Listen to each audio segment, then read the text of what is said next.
Baryonyx is one of the most underrated spinosaurids to have ever walked the planet. Discovered in 1983 in England, this unusual theropod challenged the traditional ideas of what carnivores actually look like and how they fed. It was a theropod that was uniquely suited for environments dominated by rivers and wetlands, which brings up an interesting question. If the Baryonyx were to be dropped into the modern Amazon rainforest, an ecosystem defined by vast river systems, flooded forests, and unparalleled biodiversity, could it actually survive there? G'day mates, I'm your host, and today we're going to break down if populations of Baryonyxes could actually survive in South America's Amazon ecosystem. As always, we have the normal scoring system of environmental survivability, dietary suitability, and resistance to threats and competition. These will all be scored out of 10 before being added up into an ultimate survival score. Before we get the ball rolling, make sure to like and subscribe so I don't end up extinct like the dinosaur in this video. Anyways, let's get started. Baryonyx walkeri was a medium-sized spinosaurid, being more lightly built than the more famous Spinosaurus and Suchomimus, but still an imposing predator in its own right. Adults measured roughly 7.5 to 9 meters or 25 to 30 feet in length, and measured around 2.5 meters or 8.2 feet at the hip. As for weight, well, they likely weighed in at around 1.3 to 2 tons. Compared to more traditional theropods, Baryonyx had proportionally longer forelimbs and a somewhat more forward balanced posture.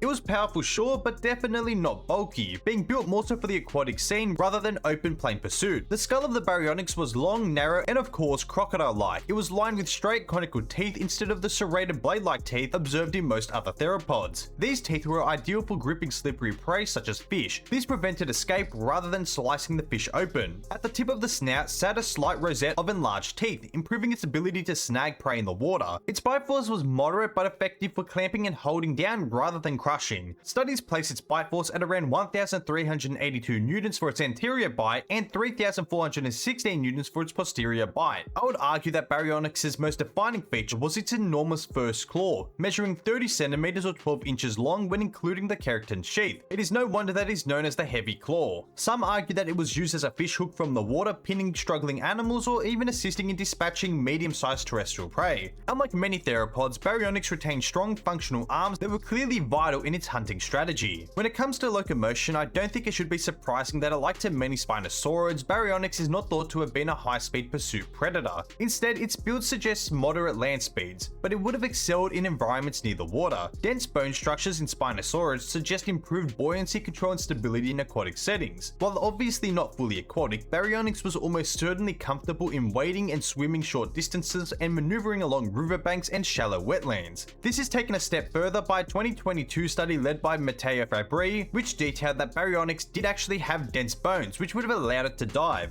As for its intelligence and senses, well, I'm sorry to say, but it does seem to be rather unimpressive. They would have likely been at around the same level as other theropods with no particularly advanced sense of smell, hearing, or even eyesight. The eyesight in particular is rather unusual, as many other spinosaurids seem to have more advanced floccular lobes to aid in eye stabilization, which would assist when hunting along bodies of water. Direct fossil evidence of the Baryonyx confirms that it consumed fish, with fish scales and bones found in its abdominal cavity. Its diet likely also included small to medium-sized terrestrial vertebrates, scavenged carcasses, and possibly juvenile dinosaurs. There is evidence of iguanodontid bones in the stomach contents and fossil associations with other vertebrates to support the idea that Baryonyx would have scavenged or even hunted land-based animals when the opportunity arose. Its semi-aquatic lifestyle and opportunistic feeding behavior would have likely allowed it to exploit a variety of food sources in the dynamic ecosystem that it would have lived in. But how would this theropod stand in the mighty Amazon? Let's figure that out. The Amazon rainforest is hot, humid, and water-dominated year-round. Average temperatures sit around 26 to 28 degrees Celsius or 29 to 82 degrees Fahrenheit with little seasonal variation. Its annual rainfall exceeds 80 inches. Instead of harsh seasonal shifts, the region cycles between wetter and less wet periods. The terrains it consists of includes dense jungles, thick undergrowth, swampy floodplains, lakes, and enormous river corridors that act as natural highways through otherwise restrictive vegetation. For large predators, movement through deep rainforests is slow and visibly limited, but riverbanks and wetlands provides an open space and concentrated food sources. The Baryonyx would have been exceptionally well suited to this environment, It evolved in warm, humid floodplain systems, so the Amazon's climate would fall comfortably within its tolerance. And when seasonal flooding did occur, this would expand rather than restrict its hunting grounds. The main limitation it would suffer from, however, would be the dense interior jungle, where maneuverability and visibility would be severely reduced. But when given the scale of the Amazon's waterways, the Baryonyx could remain largely river-focused and avoid the thickest terrain. As for its environmental survivability score, I would give the Baryonyx a solid 9 out of 10. But not being toast to an environment is one thing. Being able to keep yourself fed is another, and in the Amazon, the Baryonyx would be able to function as a river-dominant predator with its diet centered primarily on the aquatic resources available. The Amazon river system contains hundreds of fish species, many reaching substantial sizes. Large fish like the arapaima could exceed 2 meters or 6 feet in length and weigh over 100 kilograms or 220 pounds. However, there are also catfish, bass, piranhas, eels, and other large freshwater species that would provide consistent food sources. The Baryonyx's long narrow snout and conical teeth are perfectly suited for gripping slippery prey, while its powerful forelimbs and hooked claw could help secure struggling prey in shallow water. Beyond this, the Baryonyx could also exploit caimans, particularly juveniles and mid-sized individuals. There are quite a few species of caiman that inhabit the Amazon, but the main ones include the dwarf caiman, spectacle caiman, and black caiman. Though a majority would make a good snack, I believe that the black caiman in particular, being the largest, would put up the biggest fight and hence doesn't fit this category too well. I do believe that when it comes to aquatic hunting, a majority of it would be carried out above the water rather than diving. But don't get me wrong, I would find it entertaining if a Baryonyx would decide to swim underneath and launch out of the water like the Kool-Aid Man burst through a wall. On land, however, the Baryonyx would have to behave as a calculated opportunist. Medium-sized mammals such as capybara, which weigh in between 35 to 65 kilograms or 75 to 145 pounds, would be ideal prey. They are abundant, semi-aquatic, and frequently gather in groups along waterways.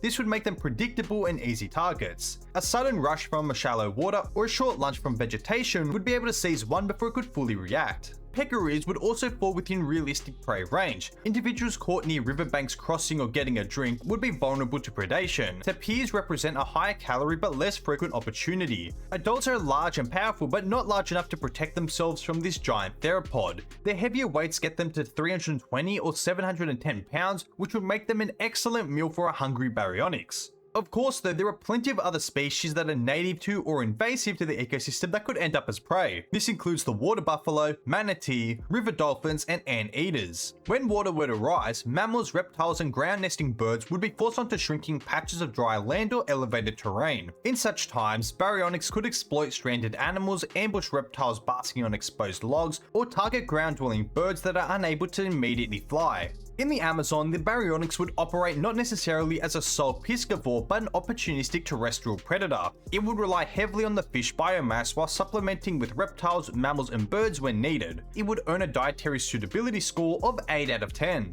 To finish off our ultimate survival infinity gauntlet, we have to break down its resistance to threats and competition. Well, in the Amazon, the Baryonyx would have to face some serious competition, particularly along rivers where food density is at its highest and territorial overlap is unavoidable. The most direct and dangerous competitor would have to be the black caiman. These reptiles can reach over 5 meters or 16 feet in length and weigh in at over 400 kilograms or 880 pounds. There are even some sources to suggest that they can reach over 750 kilograms or 1650 pounds. Unsurprisingly, the black caiman dominates much of the same aquatic space as the Baryonyx would rely on. In saying that, a large adult Baryonyx would outweigh even the largest black caiman, but in deep waters, the caiman's greater aquatic adaptability could result in some dangerous matchups. And the black caiman's bite isn't something to scoff at. I mean, a specimen that only weighed in at 100 kilograms or 220 pounds was able to produce a bite force of over 4,000 newtons. Now that's even more powerful than the Baryonyx's own bite. So just imagine the bone-breaking damage a large male caiman could inflict on an unsuspecting Baryonyx. A spoiler alert is that their bone isn't going to be looking too good. Still, I think that juvenile or subadult Baryonyxes would be the ones that have to be cautious, while adults would likely bully them out of their territory. Also, some parts of the river systems could be home to the bull shark. Now sure, they aren't the heaviest, averaging around 95 kilograms or 209 pounds with their higher weights potentially tripling, but they still don't pose too much much of an issue compared to a 1 to 2 ton Baryonyx. Again though, younger individuals that dive into the river system could end up being picked off. Unsurprisingly, among the mammals, the apex terrestrial competitor would be the jaguar. As I'm sure most of you know, the jaguar is an extremely powerful big cat that regularly hunts caiman, capybara, deer, and tapirs, the same prey that the Baryonyx would have to target. While their sizes depend on the region, there is no doubt they are far smaller, but they still possess an immense bite force at around 1,200 newtons. They would not be challenging an adult Baryonyx directly, but they could certainly steal carcasses, target juveniles, or exploit the dense jungle terrain where the Baryonyx's size becomes a disadvantage. Think about it like this: in comparison to the jaguar, the Baryonyx is a lumbering brute. On the other hand, the jaguar is a swift, silent assassin that could take down the same semi-aquatic prey options in a moment's notice. Another major competitor would be the green anaconda. Though not an active rival in the same sense, large anacondas can grow over 6 meters or 20 feet in length and of course share the same semi-aquatic hunting zones and would prey on similar animals. A direct confrontation would of course likely be avoided by both, but juveniles could be at risk from constriction in shallow or vegetated waters, while adult anacondas could end up being a quick snack for an adult Baryonyx. And an unexpected mammal to some that could actually apply some pressure would be the giant river otter. These mammals can reach 1.8 meters or 5.9 feet in length and weigh over 26 kilograms or 57 pounds. Now look, you're right, they aren't dinosaur wrecking big. It's like putting you in front of a chicken. But what if I drop 20 chickens around you? Sure, you could probably handle yourself, but you'd rather avoid the conflict entirely. Additional pressures could come from packs of bush dogs and other scavengers that rapidly strip carcasses. In my opinion, an adult Baryonyx would sit at the top of the food chain with very little to worry about. I think that the Baryonyx earns itself a resistance to threats and competition score of 7 out of 10. But before we go into the ultimate survival scenario, it is time to get into some speculative evolution. Now, if the Baryonyx persisted in the Amazon basin over significant time, environmental pressures would likely split the population into two specialized distinct species. The first descendant would settle into a strongly semi-aquatic niche, being known as Baryonyx amazonensis, also titled as the Amazon's Claw. This theropod would average around 6 meters or 19 feet in length, 2.5 meters or 8.2 feet tall, and weigh in at roughly 700 kilograms or 1,543 pounds. This river-dominant form would retain the classic elongated spinosaurid snout, but refine it for precision rather than brute force. This would be improved as its eyes would be better for movement stabilization, allowing it to easily fish without too much hassle. Its neck would remain muscular, allowing rapid downward strikes into the water, while having a long paddle-like tail that would provide powerful propulsion in slow-moving channels and flooded forests.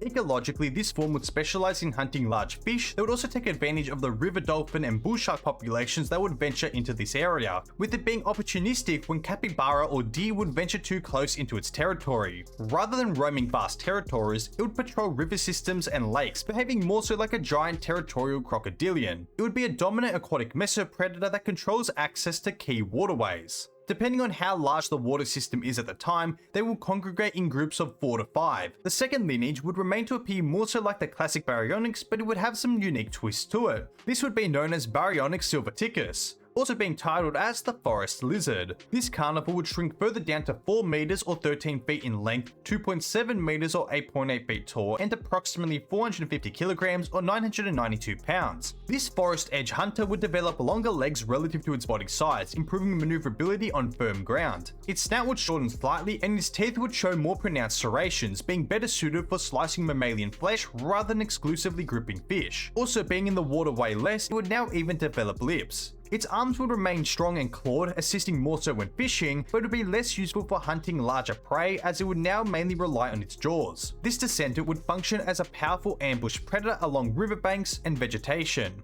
Peccaries, deer, tapirs, and capybara would be their main prey options. The only seasoned hunters would be more so tested to go after larger herbivores such as the water buffalo. By reducing size and refining overall build, both descendants become sustainable. Instead of attempting to dominate the Amazon through unneeded mass, they would shrink down to a suitable level while still maintaining their apex status. As for what would happen when the two species would meet snout to snout, well, it's a scenario entirely dependent on the environment. If amazonensis were to be traveling inland to another water zone, then I would say that the terrestrial Baryonyx would hold the advantage, however it works vice versa when entering the waterways. But with our speculative barriers set out, it is now time to go through the ultimate survival scenario. And if you've enjoyed this far, then thank you, and I'd appreciate it if you're not already to subscribe to the channel and like the video. Anyways, time to get into our final part. If viable populations of baryonyxes were suddenly introduced to the modern Amazon rainforest, survival would be entirely dependent on restraint. This is not their prehistoric ecosystem. There are no multi-ton sauropods or iguanodons to sustain multi-ton predators. As always, the most important first step is to select the right habitat. Baryonyxes would quickly gravitate towards slow-moving rivers, lakes, and seasonally flooded forests. Anywhere where fish biomass is high and prey is forced into predictable corridors would become prime real estate. Deep jungle interiors would likely be avoided as maneuverability would be extremely limited. Plus, young baryonyxes would likely want to avoid getting ambushed by a jaguar as long as they could. Once established, its feeding strategy would heavily lean towards aquatic dominance. Massive arapaima and catfish would form the caloric backbone of its diet. These prey items are energy dense and abundant enough to sustain an individual without requiring constant risk when hunting. Other fish, turtles, and birds would also supplement their diet, but they would not offer a high amount of sustenance. This would bring them to the caiman, and I believe they could fish out juvenile caimans rather effectively. Now, in my opinion, diet is nowhere close to being too big of an issue. I mean, the Amazon is known to be the most biodiverse area on the planet. I believe the real test comes in the form of how it would deal with competition. Jaguars would be effective predators along riverbanks. Caimans would fiercely defend nesting territories and rivers. Despite their size, giant anacondas could remain unseen until it's too late for juvenile baryonyxes. Despite all this, a fully grown adult would sit in the perfect middle ground. It would be too large for most predators to challenge directly, but not too oversized to the point that the energy demands outstrip the ecosystem, especially if they remain in low populations, as I believe that they would.